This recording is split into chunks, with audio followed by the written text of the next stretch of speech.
आज फिर से आपका स्वागत है आपके इस ईडू एपी चैनल पे, जिसमें हम लोग अभी आरआरबी, एनटीपीसी, ग्रुप डी और बाकी सारे एग्ज़ाम के जीके जीएस का मॉक टेस्ट कर रहे हैं।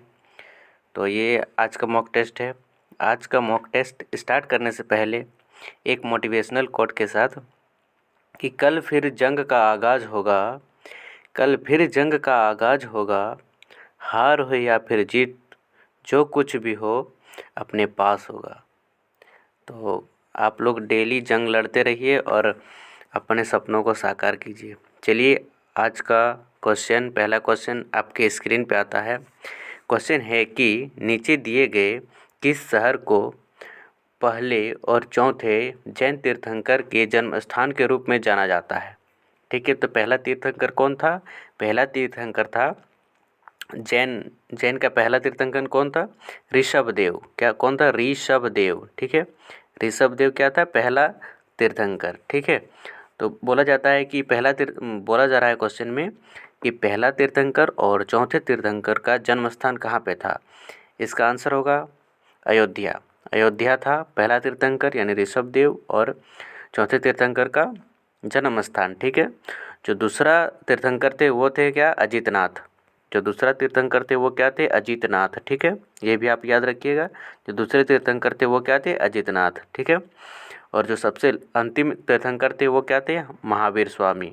महावीर स्वामी। ठीक है, जो सबसे अंतिम जो तीर्थंकर थे वो क्या थे? महावीर स्वामी। जैन धर्म के ये मुख्य संस्थापक माने जाते हैं महावीर स्वामी, और प्रथम संस्थापक माने जाते हैं ऋषभदेव। जैन धर्म बाद में दो भागों में टूट गया था, हीनयान और महायान में। सॉरी, हीनयान महायान नहीं, हीनयान महायान बौद्ध धर्म टूट गया था। ये टूट गया था दिगंबर और श्वेतांबर में। ठीक है, नेक्स्ट क्वेश्चन आते हैं कि निम्नलिखित में से वह व्यक्ति कौन है जिनका नाम देवानापिय पियदसी भी था? मतलब देवानापिय पियदसी भी था, वह कौन है जिसका नाम ये था? ठीक है, देवानापिय और पियदसी। देवानापिय पियदसी किसका नाम था? तो यहाँ पे पहला ऑप्शन में है कि मौर्य सम्राट चंद्रगुप्त। ये मौर्य वंश के संस्थापक थे। ठीक है, जो नंद वंश के राजा, अंतिम राजा घनानंद को मार के और मौर्य वंश का स्थापना किए थे कौटिल्य के साथ मिलके। और ये जो है मौर्य सम्राट अशोक, ये मौर्य वंश का अंतिम शासक थे। तो इसका आंसर हो जाएगा यही मौर्य सम्राट अशोक। इनको कहा जाता था देवानापिय पियदसी। इसका मतलब होता है कि ये भगवान के यानी देव के प्रिय हैं। ठीक है, ये अशोक, इसके बहुत शिलालेख पाए गए हैं।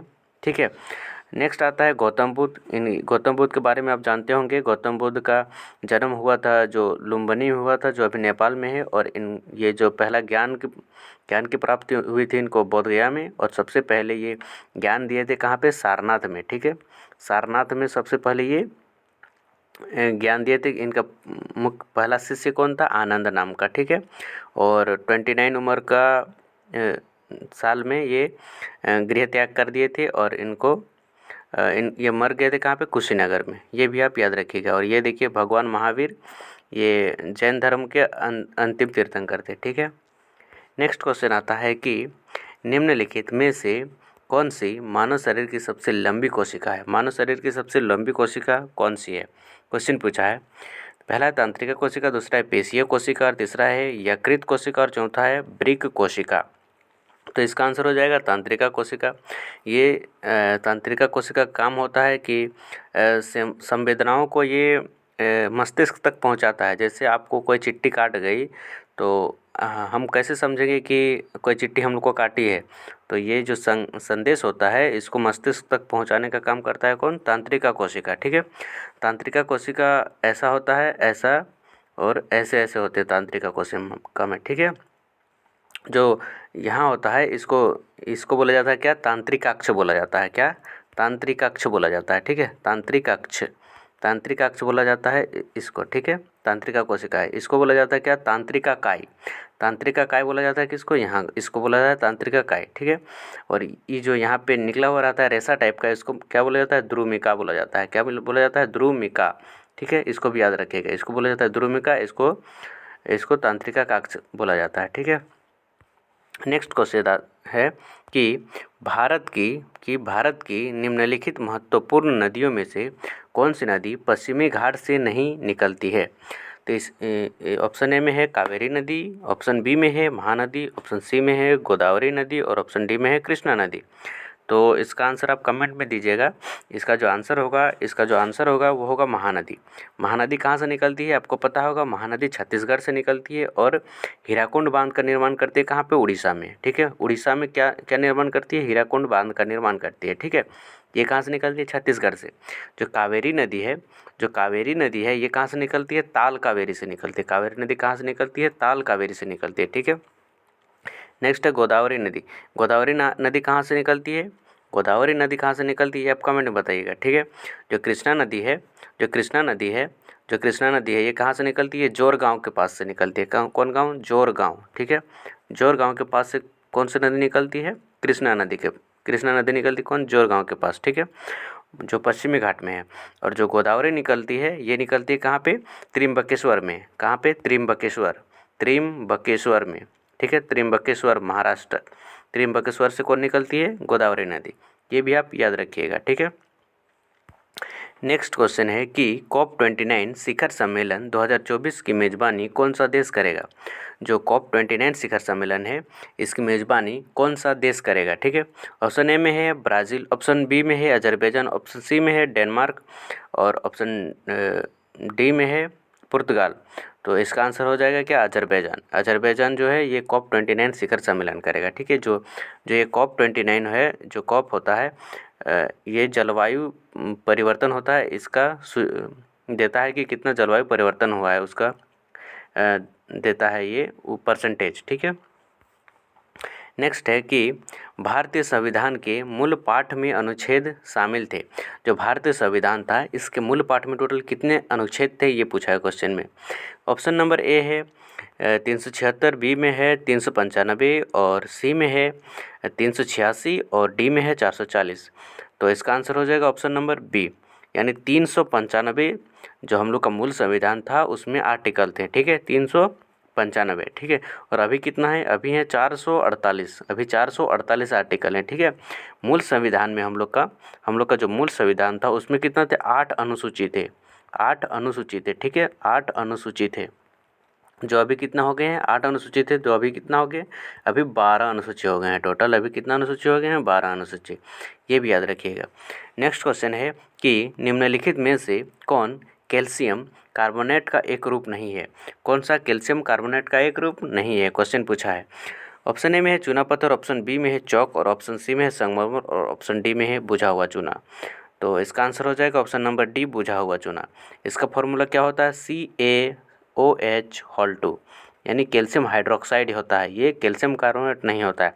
बाकी ये जो तीनों हैं ये सब क्या होते हैं, कैल्शियम कार्बोनेट होते हैं। ठीक है, नेक्स्ट क्वेश्चन आता है कि राष्ट्रपिता महात्मा गांधी ने अपनी किस पुस्तक में ग्रामीण अर्थव्यवस्था की आत्मनिर्भरता को महत्वपूर्ण बताया है। महात्मा गांधी जो हैं वो अपने किस बुक में, किस किताब में जो ग्रामीण अर्थव्यवस्था है उसको महत्वपूर्ण बताया है। पहला है हरिजन, दूसरा है नवजीवन, तीसरा हिंद स्वराज और चौथा ऑप्शन है कि इनमें से कोई नहीं। तो इसका आंसर होगा हिंद स्वराज। ये वो कब लिखे थे, ये गुजराती भाषा में लिखी गई है, गुजराती भाषा में लिखे थे वो। ठीक है, ये लिखे थे कब, 1910 ईस्वी में। 1910 ईस्वी में जब ये लंदन से अफ्रीका आ रहे थे उस टाइम लिखे थे ये कौन, हिंद स्वराज। जो हिंद स्वराज ये बुक है ये अंग्रेज़ों द्वारा बंद कर दिया गया था इसको, हिंद स्वराज किताब को। का है कि अंग्रेज सोचते थे कि ये आदमियों को उकसा रही है विद्रोह के लिए। ठीक है, नेक्स्ट क्वेश्चन है कि भारतीय संविधान में मौलिक अधिकारों के विचार को किस संविधान से लिया गया है। जो मौलिक अधिकार है इसके विचार को किस संविधान से लिया गया है। तो आपको पता होगा कि मौलिक अधिकार कहाँ से लिया गया है, संयुक्त राज्य अमेरिका यानी USA से लिया गया है किसको, मौलिक अधिकार को। ठीक है, जो ब्रिटेन है, ब्रिटेन से क्या लिया गया है, एकल नागरिकता। ठीक है, एकल नागरिकता कहाँ से लिया गया है? ब्रिटेन से। और क्या है? कैबिनेट व्यवस्था, जो कैबिनेट है हम लोग का, जो कैबिनेट व्यवस्था है वो कहाँ से लिया गया है? ब्रिटेन से। जो कैबिनेट व्यवस्था है वो कहाँ से लिया गया है? ब्रिटेन से, ठीक है। और जो कानून का शासन होगा वो भी कहाँ से लिया गया है? ब्रिटेन से, ठीक है। नेक्स्ट है आयरलैंड। आयरलैंड से क्या लिया गया है? डीपीएसपी। डीपीएसपी कहाँ से लिया गया है? आयरलैंड, यानी जिसको हम नीति निर्देशक तत्व के नाम से जानते हैं वो कहाँ से लिया गया? आयरलैंड से, ठीक है। और आयरलैंड से लिया गया है क्या? राज्यसभा का चुनाव। जो राज्यसभा में जो चुनाव होता है वो लिया गया है कहाँ से? आयरलैंड से, ठीक है। जो राज्यसभा में चुनाव होता है वो कहाँ से लिया गया है? आयरलैंड से, ठीक है। और आयरलैंड से और लिया गया है क्या? राष्ट्रपति का चुनाव का विधि। राष्ट्रपति का जो चुनाव होता है उसका विधि कहाँ से लिया गया है? आयरलैंड से। और क्या है? ऑस्ट्रेलिया। ऑस्ट्रेलिया से क्या लिया गया है? ऑस्ट्रेलिया से लिया गया है समवर्ती सूची। जैसे संघ सूची, राज्य सूची, समवर्ती सूची है तो होता है ना, उसी प्रकार समवर्ती सूची लिया गया है कहाँ से? ऑस्ट्रेलिया से, ठीक है। समवर्ती सूची कहाँ से लिया गया है? ऑस्ट्रेलिया से। ये भी याद रखिएगा, समवर्ती सूची लिया गया है। और क्या लिया गया है यहाँ से लिया गया। और क्या? संयुक्त अधिवेशन। क्वेश्चन पूछेगा कि संयुक्त अधिवेशन कहाँ से लिया गया है, तो वो ऑस्ट्रेलिया से लिया गया है, ठीक है। संयुक्त अधिवेशन, ठीक है। संयुक्त अधिवेशन, ठीक है। नेक्स्ट क्वेश्चन है कि रात के समय में खुले आकाश में तारों का टिमटिमाने को किससे समझाया जा सकता है? जो हम खुला आकाश में तारा जो टिमटिमाते हैं वो किसके प्रभाव के कारण टिमटिमाते हैं? ऑप्शन ए में है प्रकाश का अपवर्तन, ऑप्शन बी में है प्रकाश का परावर्तन, और ऑप्शन सी में है प्रकाश का ध्रुवीकरण, और ऑप्शन डी में है प्रकाश का व्यतिकरण। तो इसका आंसर हो गया प्रकाश का अपवर्तन। देखिए, प्रकाश का अपवर्तन कब होता है? जब प्रकाश की किरणें एक माध्यम से दूसरे माध्यम में प्रवेश करती है, एक माध्यम से दूसरे माध्यम में प्रवेश करती है तो प्रकाश की गति चेंज हो जाती है, जिसके कारण वो जो होता है सेंटर की ओर थोड़ा मुड़ जाती है या फिर सेंटर से थोड़ा दूर भाग जाती है, ठीक है। तो वो प्रकाश का अपवर्तन होता है, ठीक है। तो जब तारे का प्रकाश जब पृथ्वी में आता हुआ रहता है तो पृथ्वी के ऊपर अलग अलग वायुमंडल पाए जाते हैं, ठीक है। तो सब वायुमंडल में जो तारा का प्रकाश है वो अपवर्तित होता है, जिसके कारण वो टिमटिमाता हुआ नजर आता है, ठीक है। प्रकाश का अपवर्तन को कोई निकालने बोलेगा तो वो निकलेगा क्या कि speed of light in medium, ठीक है, by speed of light in कहाँ पे? वायु में, speed of light in air, ठीक है। तो इससे आप निकाल सकते हैं अपवर्तनांक कोई भी पदार्थ का, ठीक है। नेक्स्ट आता है क्वेश्चन कि वर्ष 2011 की जनगणना से प्राप्त अंतिम आंकड़ों के अनुसार भारत की साक्षरता दर कितनी है? तो ऑप्शन ए में है 85.6%, ऑप्शन बी में है 80.9%, ऑप्शन सी में है 64.6% और ऑप्शन डी में है 74.4%। तो इसका आंसर हो जाएगा ऑप्शन नंबर डी, 74.4%। जो 2011 का जब जनगणना हुआ था उस टाइम 2011 का जब जनगणना हुआ था उस टाइम साक्षरता दर भारत का कितना था? 74.04%, ठीक है। और इस टाइम स्त्री साक्षरता था कितना? इस टाइम स्त्री साक्षरता था कितना? 65.46%, ठीक है, स्त्री साक्षरता, ठीक है। और जिसमें से पुरुष साक्षरता था कितना? 82.14%। इतना क्या था? इतना मेल था और ये क्या था? फीमेल, ठीक है। ये भी आप लोग याद रख लीजिएगा, ठीक है। नेक्स्ट क्वेश्चन आता है कि निम्नलिखित में से कौन सा युग्म जंतु जगत के जंतु संघ से संबंधित गलत है? जो यहाँ पे दिया हुआ है कौन ग्रुप में आते हैं, ठीक है। जो साइकन होते हैं वो पेरिफेरा संघ से आते हैं, तो ये तो सही है।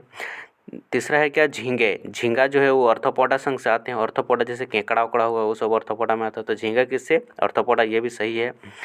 चौथा है का स्टारफिश। ये स्टारफिश किस में आता है? इकाइनोडर्मेटा में, तो ये भी सही है, ठीक है। जो ये लिवर फ्लूक है ये निमेटोडा में नहीं आता है, ये किस में आता है? प्लेटी हेलमिंथीज में आता है। किस में आता है? प्लेटी हेलमिंथीज में आता है, ठीक है। प्लेटी हेलमिंथीज में आता है। किसमें? प्लेटी हेलमिंथीज में आता है, ठीक है। प्लेटी हेलमिंथीज में आता है, ठीक है। कौन? Liver fluke. नेक्स्ट क्वेश्चन है कि दिसंबर 2023 तक CISF के महानिदेशक के रूप में किसे नियुक्त किया गया है? दिसंबर 2023 तक CISF के महानिदेशक के रूप में किसे नियुक्त किया गया है? ऑप्शन ए में है अनीश दयाल सिंह, ऑप्शन बी में है रोहित कुमार सिंह, ऑप्शन सी में है नीना सिंह और ऑप्शन डी में है महेंद्र सिंह मनराल।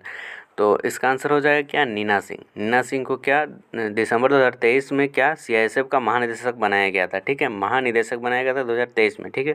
लेकिन वर्तमान जो महानिदेशक है, जो वर्तमान है जो वर्तमान है महानिदेशक, वो कौन है, वो आप कमेंट में दीजिएगा। वो क्या है, राजविंदर सिंह भट्टी। क्या है, राजविंदर सिंह भट्टी, ठीक है, राजविंदर सिंह भट्टी, राजविंदर सिंह भट्टी।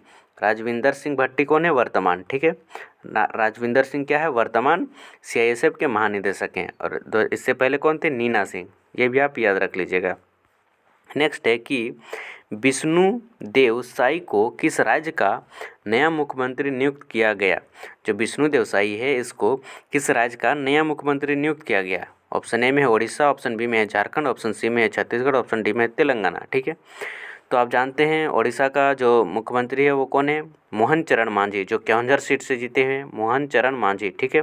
मोहन चरण मांझी कहाँ के हैं, उड़ीसा के, ठीक है, ये याद रखिएगा। झारखंड के कौन है, हेमंत सोरेन, हेमंत सोरेन, ठीक है। हेमंत सोरेन कहाँ से हैं, झारखंड के, ठीक है। और जो छत्तीसगढ़ के हैं, वो कौन है, विष्णुदेव साई। विष्णुदेव साई कहाँ के हैं, छत्तीसगढ़ के मुख्यमंत्री। और तेलंगाना के मुख्यमंत्री कौन है, ये आप कमेंट में दीजिएगा, ठीक है। तो इसका आंसर हो जाएगा ऑप्शन नंबर 3। नेक्स्ट क्वेश्चन है कि निम्नलिखित में से कौन भारतीय संविधान की गैर संघीय विशेषता है, यानी जो संघात्मक विशेषता को प्रस्तुत नहीं करता है, इसमें से कौन है। पहला ऑप्शन है स्वतंत्र न्यायपालिका, दूसरा ऑप्शन है एकल संविधान, तीसरा ऑप्शन है लिखित संविधान और चौथा ऑप्शन है शक्तियों का विभाजन। तो यहाँ पे हो जाएगा एकल संविधान। हम लोग का संविधान एकल नहीं है, ये सबके लिए है, ठीक है। तो यहाँ ये गलत है, तो ऑप्शन नंबर बी हो जाएगा इसका आंसर, ठीक है। हम लोग का स्वतंत्र न्यायपालिका ये तो है, ठीक है। लिखित संविधान है, हम लोग का संविधान लिखित है, ठीक है। शक्तियों का विभाजन तो है, संघ सूची, राज्य सूची, संवर्ती सूची में अलग अलग शक्ति दूसरा को दिया गया है, ठीक है। न्यायपालिका को दूसरा शक्ति भी दिया गया है, कार्यपालिका को दूसरा शक्ति दिया गया है। नेक्स्ट है कि गरीबी रेखा पर नए सिरे से विचार करने के लिए भारत सरकार द्वारा तेंदुलकर समिति की नियुक्ति किस वर्ष की गई थी। जो गरीबी रेखा पर है, जो कौन कौन गरीबी रेखा पर है, कौन गरीबी रेखा के ऊपर है, कितना आदमी गरीबी रेखा के नीचे है, कितना आदमी ऊपर है, इसको पता करने के लिए जो तेंदुलकर समिति का नियुक्त किया गया था, ये कब किया गया था। ऑप्शन ए में है 1991, ऑप्शन बी में है 93 और ऑप्शन सी में है 1979 और ऑप्शन डी में है 2005। तो इसका आंसर हो जाएगा ऑप्शन डी 2005। 2005 में ये जो तेंदुलकर समिति है, इसका गठन किया गया था, ठीक है। जो तेंदुलकर समिति का अध्यक्ष थे, उसका नाम क्या था, सुरेश तेंदुलकर, ठीक है। उनका नाम क्या था, सुरेश तेंदुलकर, ठीक है। उनका नाम क्या था, सुरेश तेंदुलकर था उनका नाम, ठीक है। इसीलिए इसको तेंदुलकर समिति कहा गया। ये जो समिति है, ये जो 2005 में आया था, जो 2005 में बनाया गया था, ये 2005 में बनाया गया था, लेकिन इसको जो रिपोर्ट प्रस्तुत जब किया गया, ये कब किया गया था, 2009 में। इसका रिपोर्ट कब प्रस्तुत किया गया, 2009 में प्रस्तुत किया गया, ठीक है। इसमें बताया गया था कि अगर कोई आदमी गांव में रहता है तो वो 33 रुपया पर डे, 33 रुपया पर डे कमाता है तो वो अमीर है, वो गरीब नहीं है। 33 रुपया से अगर कोई कम कमाता है तो वो गरीब है। और जो शहर में रहता है वो क्या, 47 रुपया पर डे, 47 रुपया पर डे उस टाइम बताया गया था इस समिति के आधार पे। नेक्स्ट क्वेश्चन है कि निम्न में से किस रसायन के कारण पटाखा फूटने से चमकीला लाल रंग दिखाई देता है। तो कौन सा फूटने से चमकीला लाल रंग दिखाई देता है। पहला है सोडियम, दूसरा है सल्फर, तीसरा है मैग्नीशियम और चौथा है स्ट्रोंशियम। तो इसका आंसर आप कमेंट में दीजिएगा। जिसका आंसर हो जाएगा वो होगा स्ट्रोंशियम। स्ट्रोंशियम जब पटाखा फूटता है तो जो लाल रंग दिखाई देता है वो किसके कारण होता है, पटाखा में जो स्ट्रोंशियम होता है उसके कारण होता है, ठीक है। इसके अलावा जो होता है हम लोग का कैल्शियम क्लोराइड, जो कैल्शियम क्लोराइड होता है, ठीक है। जो कैल्शियम क्लोराइड होता है ये कौन सा रंग प्रदान करता है, ये नारंगी रंग प्रदान करता है। कौन, नारंगी रंग प्रदान करता है, ठीक है। कैल्शियम क्लोराइड कौन सा रंग, नारंगी रंग प्रदान करता है, ठीक है। और जो कॉपर क्लोराइड होता है, जो कॉपर क्लोराइड होता है, ठीक है, जो कॉपर क्लोराइड होता है वो कौन सा रंग प्रदान करता है, वो नीला रंग प्रदान करता है। कौन, नीला रंग प्रदान करता है, कौन, कॉपर क्लोराइड, ठीक है, कॉपर क्लोराइड, ठीक है। कॉपर क्लोराइड कौन सा रंग प्रदान करता है? नीला रंग प्रदान करता है। और जो नारंगी रंग प्रदान करता है वो क्या? कैल्शियम क्लोराइड प्रदान करता है।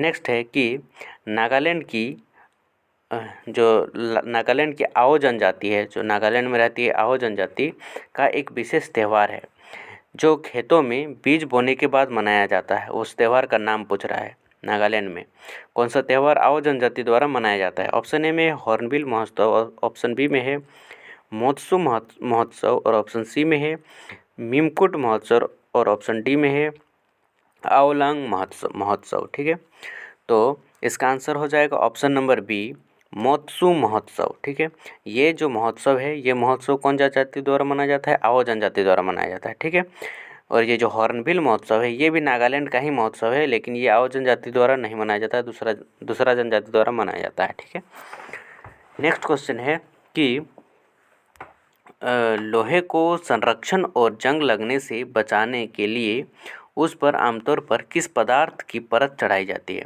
जो लोहा या इस्पात होता है इसमें जंग लग जाता है, तो इस जंग से बचाने के लिए इसमें कौन सा चीज़ मिलाया जाता है? ऑप्शन ए में है तांबा, ऑप्शन बी में है निकेल, और ऑप्शन सी में है टीन, और ऑप्शन डी में है जिंक। तो इसका आंसर हो जाएगा जिंक। जिंक मिलाया जाता है इसके ऊपर, और इस विधि को क्या बोलते हैं? यशद लेपन। तो इस विधि को क्या बोलते हैं? यशद लेपन, जिसको हम लोग इंग्लिश में गैल्वेनीकरण भी बोलते हैं। गैल्वेनीकरण, ठीक है, गैल्वेनीकरण भी बोलते हैं। ठीक है, गैल्वेनीकरण भी बोलते हैं। इस विधि को क्या बोलते हैं? गैल्वेनीकरण, या फिर हिंदी में यशद लेपन और इंग्लिश में गैल्वेनीकरण बोलते हैं। नेक्स्ट है कि लॉर्ड वेलेस्ली ने 1800 ईस्वी में फोर्ट विलियम कॉलेज की स्थापना कहाँ की? जो फोर्ट विलियम कॉलेज है इसकी स्थापना लॉर्ड वेलेस्ली ने 1800 ईस्वी में कहाँ पे की? ऑप्शन ए में है मुंबई, ऑप्शन बी में है चेन्नई, और ऑप्शन सी में है कोलकाता, और ऑप्शन डी में है हैदराबाद। तो इसका आंसर हो जाएगा कोलकाता। कोलकाता में वेलेस्ली ने फोर्ट विलियम कॉलेज का स्थापना किया गया था, कॉलेज की स्थापना की। ठीक है, फोर्ट विलियम कॉलेज का स्थापना फोर्ट विलियम कॉलेज का स्थापना कहाँ हुआ? कोलकाता में। किसके द्वारा? लॉर्ड वेलेस्ली के द्वारा। जो लॉर्ड वेलेस्ली थे ये गवर्नर जनरल कब से कब तक थे, ये आप बता सकते हैं? ये गवर्नर जनरल थे 1795 से 1805 के बीच में। 1805 के बीच में ये गवर्नर जनरल थे। कौन? Lord Wellesley. और इसके टाइम में फोर्ट विलियम कॉलेज का स्थापना कहाँ पे हुआ था? कोलकाता में। ये आप याद रख लीजिएगा। नेक्स्ट क्वेश्चन है कि मनुष्यों में स्टार्च जैसे कार्बोहाइड्रेट का पाचन निम्नलिखित में से किस भाग में शुरू होता है? जो कार्बोहाइड्रेट का पाचन होता है जो हम लोग खाते हैं वो कार्बोहाइड्रेट का पाचन कहाँ से स्टार्ट होता है? ऑप्शन ए में है मलाशय, ऑप्शन बी में है छोटी आंत, ऑप्शन सी में है ग्रसिका, और ऑप्शन डी में है मुख गुहा। तो जो कार्बोहाइड्रेट यानी स्टार्च का पाचन होता है ये कहाँ से स्टार्ट होता है? ये हम लोग का मुख गुहा से स्टार्ट हो जाता है। जो स्टार्च का पाचन होता है ये मुँह से ही स्टार्ट हो जाता है। ठीक है, और जो वसा का पाचन होता है ये हमारे पेट में जाके होता है। वसा का पाचन कहाँ पे होता है? हमारे पेट में जाके। कौन से एंजाइम के कारण? ये लाइपेज। जो लाइपेज होता है इसके कारण होता है क्या? वसा का पाचन। ठीक है, और जो क्या होता है? प्रोटीन का पाचन कहाँ पे होता है? प्रोटीन का पाचन होता है कहाँ पे? आमाशय में। प्रोटीन का पाचन कहाँ पे होता है? आमाशय में। ठीक है, और ये किसके कारण होता है प्रोटीन का पाचन? पेप्सिन के कारण। ठीक है, पेप्सिन एंजाइम होता है उसके कारण, पेप्सिन के कारण क्या होता है? प्रोटीन का पाचन होता है। ठीक है, तो पेप्सिन के कारण प्रोटीन का पाचन, और लाइपेज के कारण वसा का पाचन। लाइपेज वसा का पाचन करता है। और स्टार्च का पाचन कहाँ से स्टार्ट होता है? मुंह से। नेक्स्ट क्वेश्चन है कि निम्नलिखित में से किसने आत्मकथा in the afternoon of times in autobiography लिखी है? In the afternoon of time ये किसकी ऑटोबायोग्राफी है? ठीक है, तो ये है पहला ऑप्शन है हरिवंश राय बच्चन, दूसरा है क्या? रस्किन बॉन्ड, और तीसरा है आर के लक्ष्मण, और चौथा है आर के नारायण। तो इसका आंसर हो जाएगा हरिवंश राय बच्चन। ये किनकी ऑटोबायोग्राफी है? हरिवंश राय बच्चन की। ठीक है, ये और क्या लिखे हैं हरिवंश राय बच्चन, और क्या लिखे हैं ये आप कमेंट में दीजिएगा। ठीक है, हरिवंश राय बच्चन ये और क्या लिखे हैं ये आप कमेंट में दीजिएगा। ये लिखे हैं क्या? मधुशाला। मधुशाला कौन लिखे हैं? जो इनकी पॉपुलर पुस्तक है क्या मधुशाला, ये कौन लिखे, हरिवंश राय बच्चन, ठीक है। और ये जो आर के नारायण है, जो ये आर के नारायण है, ये क्या लिखे हैं, ग्रैंड मदर टेल कौन लिखे हैं, ये आर के नारायण, ठीक है। और ये जो रस्किन बॉन्ड है, ये क्या लिखे हैं, लॉन फॉक्स डॉसिंग लिखे हैं, क्या, लॉन्ग फॉक्स डॉसिंग, ठीक है। ये क्या लिखे हैं, लॉन्ग फॉक्स, लॉन्ग नहीं, लॉन लॉन फॉक्स डॉसिंग लिखे हैं, ठीक है। लॉन फॉक्स डॉसिंग, ठीक है। लॉन फॉक्स डॉसिंग कौन लिखे हैं, रस्किन बॉन्ड। आर के नारायण क्या लिखे हैं, ये लिखे हैं क्या, ग्रैंड मदर टेल कौन लिखे हैं, आर के नारायण, ठीक है। हरिवंश राय बच्चन क्या लिखे हैं, मधुशाला। और क्या इनकी आत्मकथा क्या है, in the afternoon of time, ठीक है, इनकी आत्मकथा है। नेक्स्ट क्वेश्चन है कि केंद्र सरकार के गैर योजना व्यय के बारे में निम्नलिखित में से कौन सा कथन सही है। तो पहला ऑप्शन है कि व्यय ब्याज भुगतान पर होता है, ये तो सही बात है, ब्याज किस पे होता है, ब्याज भुगतान पर ही होता है। दूसरा ऑप्शन है कि व्यय विज्ञान और प्रौद्योगिकी पर होता है, ये तो गलत बात है, विज्ञान प्रौद्योगिकी पर थोड़ी ना होता है। व्यय कृषि पर होता है, नहीं, उपरोक्त में से कोई नहीं, तो इसका आंसर हो जाएगा ऑप्शन नंबर 1, है कि यही फिट बैठ रहा है। अगला क्वेश्चन है कि पाल प्रतिहार और राष्ट्रकूट ने निम्नलिखित में से किस नगर पर नियंत्रण के लिए युद्ध में भाग लिया था। जो पाल प्रतिहार और राष्ट्रकूट वंश हैं, जो दक्षिण भारत के वंश थे, ये किस नगर के लिए ये पूरा लड़ाई पिट किए थे, ठीक है। पहला ऑप्शन है मगध, दूसरा है पाटलिपुत्र, तीसरा ग्वालियर और चौथा है कन्नौज। तो इसका आंसर हो जाएगा ऑप्शन नंबर 4, कन्नौज। कन्नौज कहाँ पे, यूपी में, वर्तमान यूपी में कन्नौज था, ठीक है। तो इसके लिए पाल प्रतिहार और राष्ट्रकूट वंश लड़ते थे, ठीक है, ये आप लोग याद रख लीजिएगा। नेक्स्ट क्वेश्चन आते हैं, और ये जो मगध है ये कहाँ पे है, बिहार में। और पाटलिपुत्र ये आप कमेंट में दीजिएगा, ठीक है। पाटलिपुत्र क्या थी पता है, मगध की राजधानी थी पाटलिपुत्र। नेक्स्ट क्वेश्चन है कि केंद्रीय बजट 2024-25 के अनुसार वित्तीय वर्ष 2024-25 में कर प्राप्तियों की अनुमानित राशि क्या है। जो 2024-25 में जो कर प्राप्ति है उसकी अनुमानित राशि कितनी है।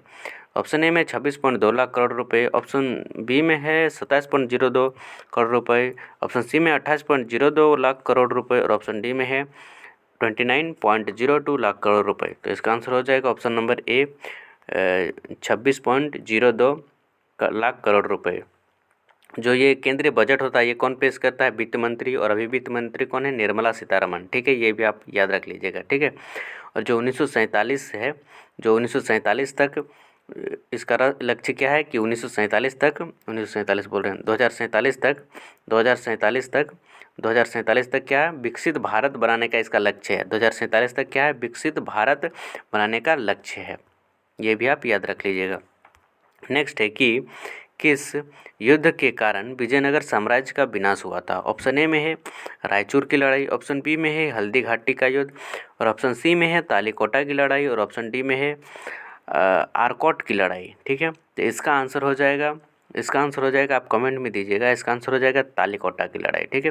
जो विजयनगर साम्राज्य था इसका अंत किस में हुआ था, तालीकोटा का युद्ध हुआ था किसमें, दक्षिण बोल रहे हैं, दक्कन का जो राजा था उसके साथ लड़ाई हुआ था। जो दक्कन का सुल्तान था, किसके साथ, दक्कन सुल्तान था, उसके साथ तालीकोटा का युद्ध हुआ था, ठीक है। उसके बाद जो विजयनगर साम्राज्य था ये समाप्त हो गया था, ठीक है।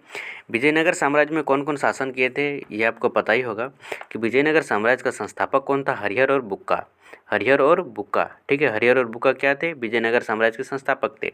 जो विजयनगर साम्राज्य है इसमें कौन कौन शासन किए थे, हरिहर क्या थी, सालुब वंश क्या चीज, सालुब वंश, ठीक है। और कौन सा, तुलुब वंश, और कौन वंश शासन किया था, तुलुब वंश, तुलुब वंश और सालुब तुलुब, और क्या, सालुब तुलुब और अरबिडू, सालुब तुलुब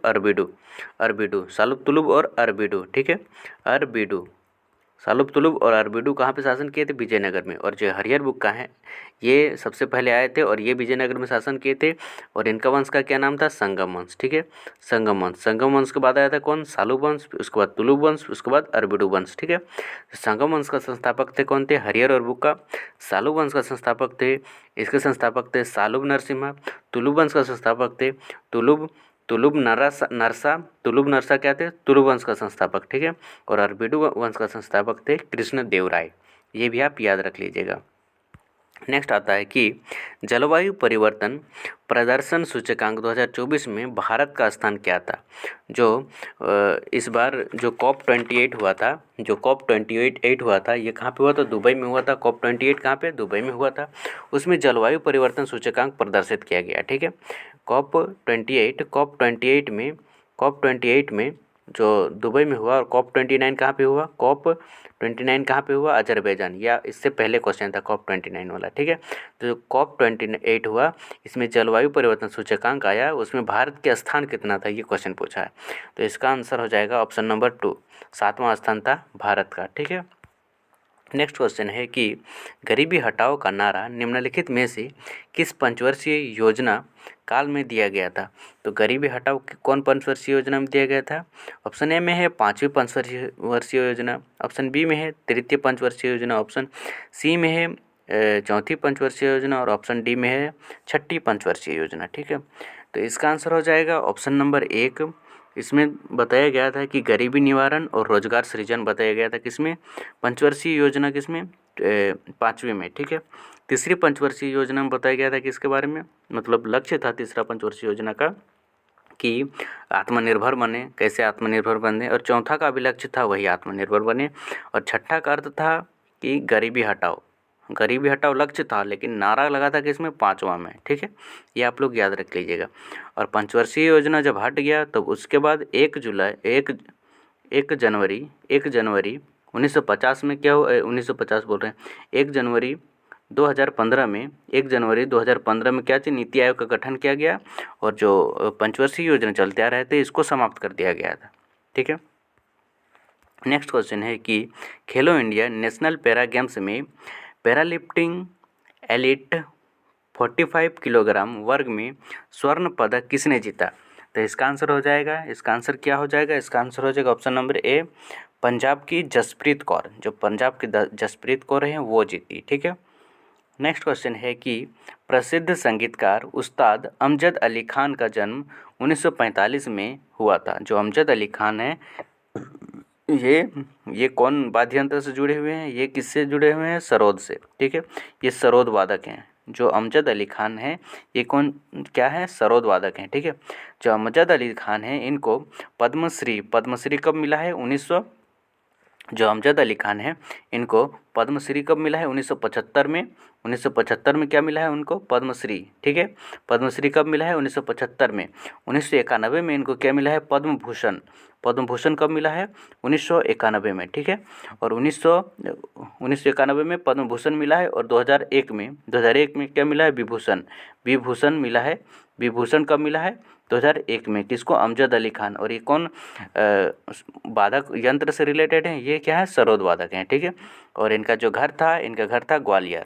तो इसका आंसर हो जाएगा ऑप्शन नंबर 1 आंसर, ठीक है। नेक्स्ट क्वेश्चन आते हैं। नेक्स्ट क्वेश्चन है कि नकद आरक्षित अनुपात मुद्रा आपूर्ति को नियंत्रित करने का एक उपकरण है। तो इसका आंसर हो जाएगा ऑप्शन नंबर 1 यानी मात्रात्मक वो जो उपकरण है जो इसको नियंत्रित करता है। नेक्स्ट क्वेश्चन है कि भारत के अंतरिक्ष कार्यक्रम का एक महत्वपूर्ण घटक विकास इंजन किसने विकसित किया? जो विकास इंजन है जो अंतरिक्ष कार्यक्रम के लिए उपयोग होगा वो किसने विकसित किया? ऑप्शन ए में है DRDO, ऑप्शन बी में है अंतरिक्ष, और ऑप्शन सी में है HAL, और ऑप्शन डी में है इसरो। तो इसका आंसर हो जाएगा ऑप्शन डी नंबर इसरो, ठीक है। नेक्स्ट क्वेश्चन है कि जल जीवन मिशन को पूर्ण करने के लिए क्या लक्ष्य निर्धारित किया गया है? जो जल जीवन मिशन है यानी हर सुदूर क्षेत्र में जल पहुंचाया जाए, बहुत जगह जहां जल का कमी है वहां जल पहुंचा जाए, और को इसके लिए क्या लक्ष्य निर्धारित किया गया है, ये क्वेश्चन पूछा है। तो इसका आंसर हो जाएगा 2019 से 2024 तक पहुंचा दिया जाएगा कि सारा जगह जल पहुंचा दिया जाएगा, यही इसका लक्ष्य है, ठीक है। तो ऑप्शन नंबर 4 हो जाएगा इसका आंसर।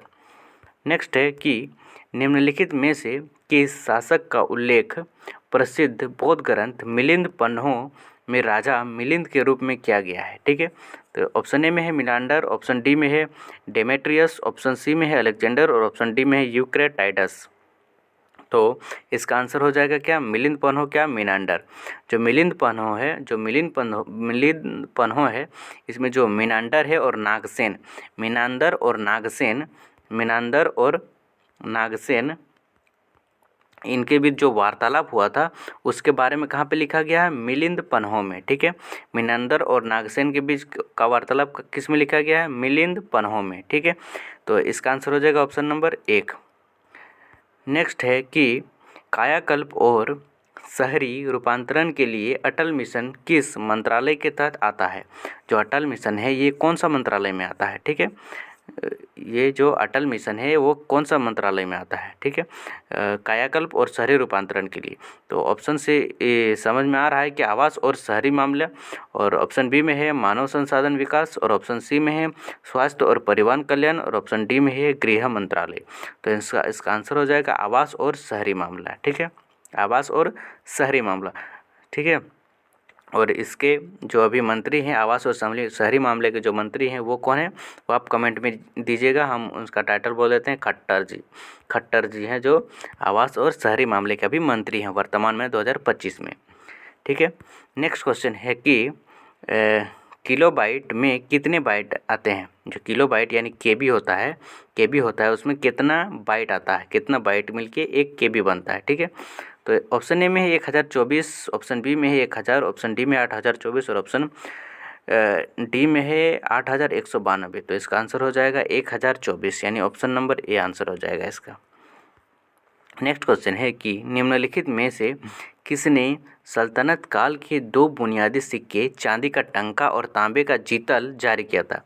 जो चांदी का टंका जो जारी किया था वो, और तांबा का जीतल जारी किया था कौन, ये जारी किया था कौन, इल्तुतमिश। कौन, इल्तुतमिश। इल्तुतमिश कौन था, गुलाम वंश का सेकंड राजा था। ठीक है, गुलाम वंश का संस्थापक कौन था, कुतुबुद्दीन ऐबक। ठीक है, तो अरे ऐबक का गुलाम था कौन, इल्तुतमिश। ठीक है, ऐबक का चेला था कौन, इल्तुतमिश। और इल्तुतमिश ने चांदी का टंका बनाया था और तांबे का जीतक जो इसके जो इससे पहले जो राजा थे कुतुबुद्दीन ऐबक, वो जो कुतुब मीनार की नींव रखी थी वो कौन पूर्ति किया था, यही इल्तुतमिश ही पूर्ति किया था। ठीक है, तो इसका आंसर हो जाएगा option number 2 Iltutmish. Next question है कि निम्नलिखित में से कौन सा एक हड़प्पा शहर नहीं है। ऑप्शन ए में है लोथल, ये लोथल कहाँ पे है, गुजरात में है। धौलावीरा ये भी कहाँ पे है, गुजरात में है। दोनों कहाँ पे है, गुजरात में है। ठीक है, लोथल और धौलावीरा दोनों कहाँ पे है, गुजरात में है। मेहरगढ़ कहाँ पे है, ये बलूचिस्तान। ठीक है, बलूचिस्तान में क्या है, मेहरगढ़। ये आप लोग याद रखिएगा। ऐसी मेहरगढ़ नहीं, जो ये सोतका को है ये कहाँ पे है, बलूचिस्तान में। सोतका को कहाँ पे है, बलूचिस्तान। सोतका को कहाँ पे है, बलूचिस्तान में। ठीक है, सॉरी ये जो मेहरगढ़ है ये है बलूचिस्तान में। मेहरगढ़ कहाँ पे है, बलूचिस्तान में। मेहरगढ़ बलूचिस्तान में। ठीक है, बलूचिस्तान में कौन सी है, मेहरगढ़। और जो सोतका को है ये सोतका को भी कहाँ पे है, पाकिस्तान में ही है। सोतका को कहाँ पे है, पाकिस्तान में ही है। और ये भी क्या बोलते हैं, हड़प्पा सभ्यता का स्थल था। सोतका को भी स्थल था, धौलावीरा भी और लोथल भी। और ये जो मेहरगढ़ है ये जो है नवपाषाण युगीन ये स्थल है, ये नवपाषाण युगीन स्थल है। और ये कहाँ पे है, बलूचिस्तान पाकिस्तान में।